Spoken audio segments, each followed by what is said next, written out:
और बुलेटिन में आगे बढ़े, लेकिन इस बीच एक बड़ी खबर आ रही है यूक्रेन से, जहां पर यूक्रेन के कई थर्मल प्लांट पर रूस ने बड़े अटैक किए हैं। पिछले कई दिनों से रूस लगातार वहां के ऑयल, वहां की पावर सप्लाई पर बड़े अटैक करा है। रूस ने यूक्रेन के थर्मल प्लांट पर ड्रोन और मिसाइलों से बड़े हमले किए हैं। रूस के इस हमले में यूक्रेन को भारी नुकसान भी पहुंचा है। ये तस्वीरें हम आपको दिखा रहे हैं, ये यूक्रेन के थर्मल प्लांट की तस्वीरें हैं। यूक्रेन में बिजली उत्पादन पर बड़ा असर इन अटैक के बाद पड़ा है। दरअसल रूस जो है वो लगातार अब यूक्रेन के ऑयल या फिर आप कह सकते हैं कि पावर सेक्टर को, इंफ्रास्ट्रक्चर को बड़े नुकसान पहुंचा रहा है। ऐसे में यूक्रेन की तरफ से ये तस्वीरें साझा की गई हैं जो दिखाती हैं कि कैसे रूस ने कई यूक्रेन के थर्मल प्लांट को पूरी तरीके से बर्बाद कर दिया है।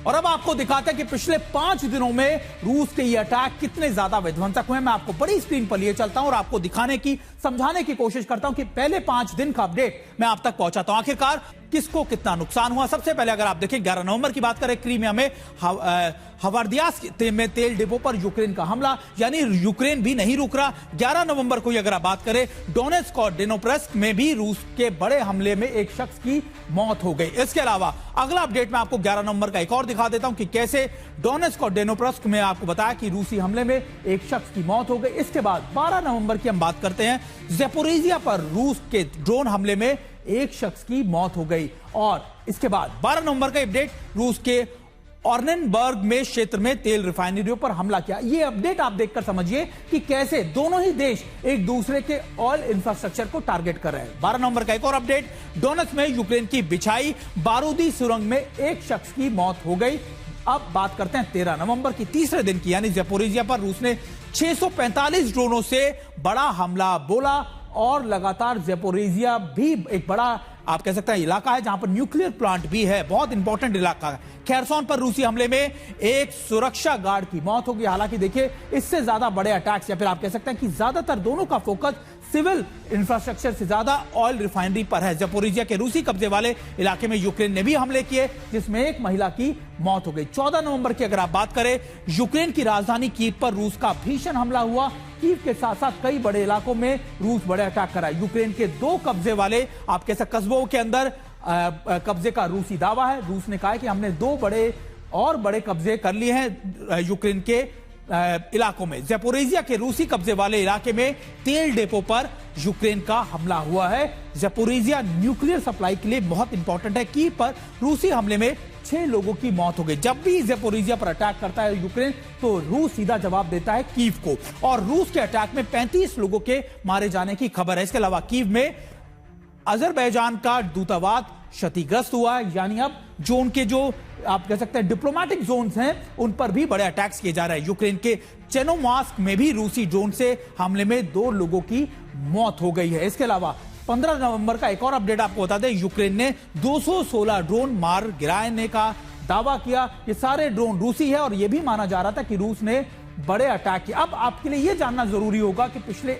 1 साल के अंदर यूक्रेन में कौन कौन से इलाकों में रूस ने अपना कब्जा जमा लिया और कितने इलाकों में। मैं आपको करीबन 8 से 9 ऐसे शहर हैं जिनका अपडेट आपको बताता हूं कि आखिरकार रूस को कहां किन किन इलाकों में क्या क्या बढ़त मिली है। सबसे पहले अगर आप बात करें खेरसोन इलाके की, जो सदर्न इलाका आता है यानी कोस्टल इलाका आता है, खेरसोन, ओडेसा, इन इलाकों के अंदर 72% इलाके में खेरसोन में रूस का कब्जा हो चुका है। इसके बाद ऊपर चलते हैं, ज़ेपोरिजिया जो यूक्रेन का इलाका है जिसको न्यूक्लियर प्लांट सबसे महत्वपूर्ण है, ज़ेपोरिजिया के 74% इलाके में रूस का कब्जा है। फिर डेनोप्रियो में अगर आप बात करें 0.5% का कब्जा है। सुमी इलाके की आप बात करें तो 0.8, यानी 0.8 इसलिए इंपॉर्टेंट है क्योंकि सुमी बहुत अंदर जाता है और कीव के बहुत करीब आता है। यानी अगर आप देखें तो यहां से आपकी रसद की लाइनें कुछ इलाके काट सकता है। खार्किव की आप बात कर लीजिए, खार्किव के 4.3% इलाके के अंदर रूस का कब्जा हो चुका है। लुहांस्क पूरी तरीके से 100% इस समय रूस के कब्जे में है। डोनेट्स्क की बात करें,